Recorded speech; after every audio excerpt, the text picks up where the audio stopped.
When someone wrongs you, ask yourself, what made him do it? Once you understand his concept of good and evil, you'll feel sorry for him and cease to be either amazed or angry. If his concept is similar to yours, then you will be bound to forgive him, since you would have acted as he did in similar circumstances. But if you do not share his ideas of good and evil, then you should find it even easier to overlook the wrongs of someone who is confused and in a moral muddle.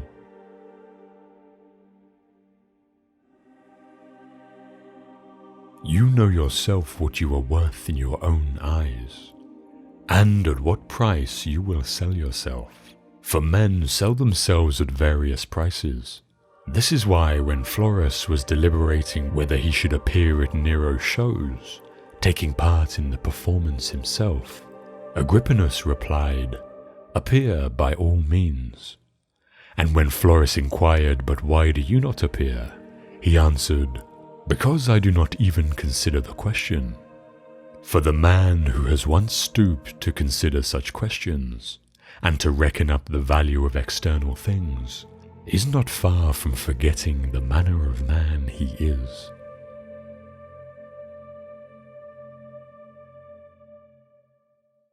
If you are distressed by anything external, the pain is not due to the thing itself, but to your estimate of it, and this you have the power to revoke at any moment.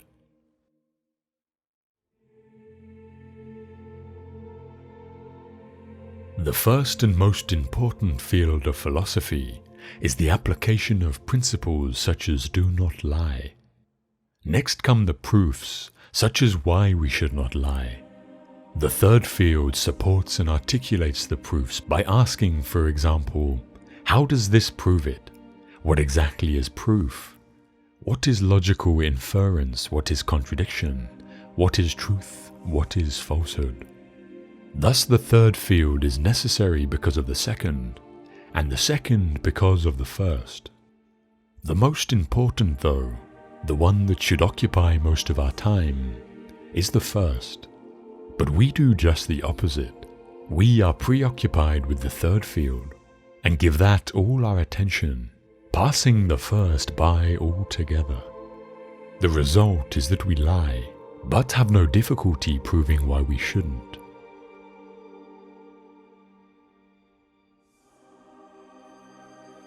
For I am not everlasting, but a human being, a part of the whole, as an hour is part of the day. Like an hour I must come, and like an hour pass away.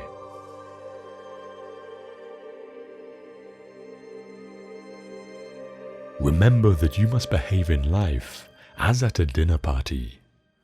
Is anything brought around to you? Put out your hand and take your share with moderation. Does it pass by you? Don't stop it. Is it not yet come? Don't stretch your desire towards it, but wait until it reaches you. Do this with regard to children, to a wife, to public posts, to riches, and you will eventually be a worthy partner of the feasts of the gods. And if you don't even take the things which are set before you, but are able even to reject them, then you will not only be a partner at the feasts of the gods, but also of their empire.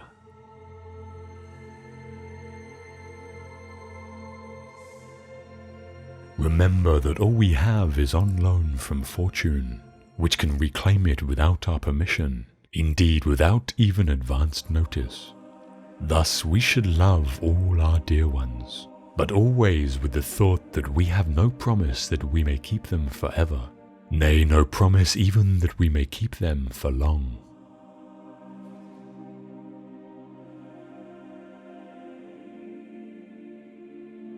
Never call yourself a philosopher, nor talk a great deal among the unlearned about theorems, but act conformably to them. Thus at an entertainment, don't talk how persons ought to eat, but eat as you ought. For remember that in this manner, Socrates also universally avoided all ostentation. And when persons came to him and desired to be recommended by him to philosophers, he took and recommended them. So well did he bear being overlooked, so that if any talk should happen among the unlearned concerning philosophic theorems, be you for the most part silent, for there is great danger in immediately throwing out what you have not digested. And if anyone tells you that you know nothing, and you are not nettled at it, then you may be sure that you have begun your business. For sheep don't throw up the grass to show the shepherds how much they have eaten, but inwardly digesting their food, they outwardly produce wool and milk. Thus, therefore, do you likewise not show theorems to the unlearned, but the actions produced by them, after they have been digested.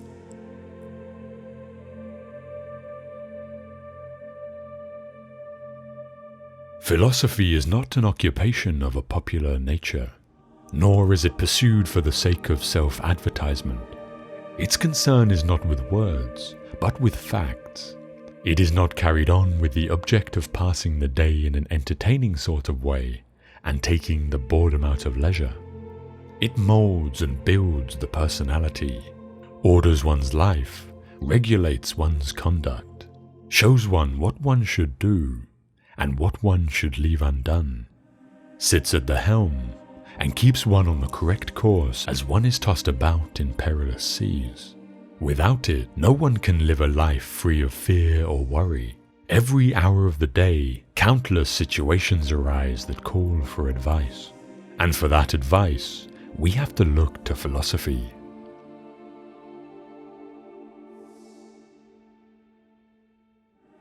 For what prevents us from saying that the happy life is to have a mind that is free, lofty, fearless, and steadfast? A mind that is placed beyond the reach of fear, beyond the reach of desire, that counts virtue the only good, baseness the only evil, and all else but a worthless mass of things, which come and go without increasing or diminishing the highest good, and neither subtract any part from the happy life, nor add any part to it. A man thus grounded must, whether he wills or not, necessarily be attended by constant cheerfulness, and a joy that is deep and issues from deep within, since he finds delight in his own resources, and desires no joys greater than his inner joys.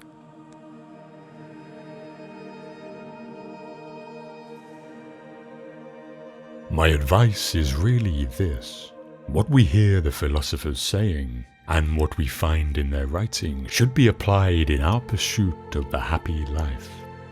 We should hunt out the helpful pieces of teaching, and the spirited and noble-minded sayings, which are capable of immediate practical application, not far-fetched or archaic expressions of extravagant metaphors and figures of speech, and learn them so well that the words become works. No one, to my mind, lets humanity down quite so much as those who study philosophy as if it were a sort of commercial skill, and then proceed to live in quite a different manner from the way they tell other people to live.